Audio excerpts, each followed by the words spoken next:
Lu tahu nggak, ada musisi paling megah dan terkenal di dunia, justru menciptakan karya-karyanya saat ia tuli. Namanya Ludwig van Beethoven. Seorang manusia bisa melawan takdir yang paling kejam lewat kesunyian. Beethoven lahir 16 Desember 1770 di kota Bonn, yang saat itu bagian dari Kekaisaran Romawi Suci, sekarang Jerman. Ayahnya, Johann van Beethoven, adalah penyanyi di istana dan juga guru musik. Ibunya, Maria Magdalena, dikenal lembut dan sangat mendukung anaknya. Masa kecil Beethoven tidak sepenuhnya bahagia. Ayahnya ingin menjadikannya anak ajaib seperti Mozart, sehingga ia sering menyuruh Beethoven muda berlatih musik berjam-jam. Sejak sangat muda, bakat Beethoven memang sudah terlihat. Ia belajar piano, biola, dan organ. Guru pentingnya di masa muda adalah Christian Gottlob Neefe, seorang komponis dan organis yang menyadari potensi besar Beethoven.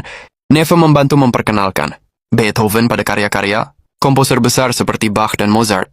Saat remaja, Beethoven sudah bekerja sebagai musisi di istana Bonn. Ia juga mulai menulis komposisi pertamanya.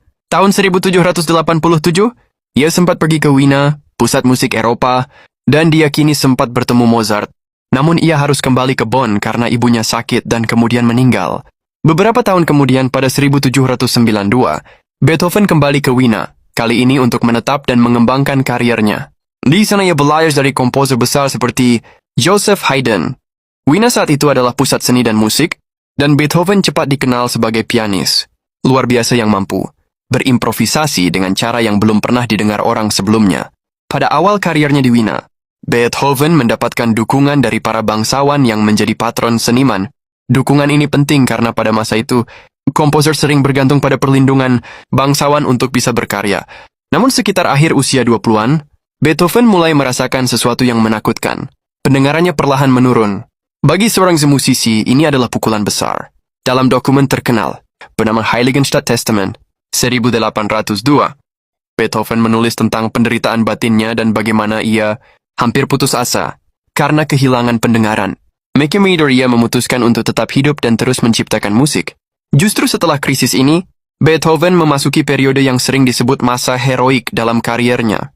Ia menciptakan karya-karya besar yang mengubah arah musik klasik. Salah satu yang paling terkenal adalah Simfoni nomor 3 Eroica, yang jauh lebih panjang dan dramatis dibanding simfoni sebelumnya di zamannya. Kemudian datang Simfoni nomor 5, dengan motif pembuka yang sangat terkenal.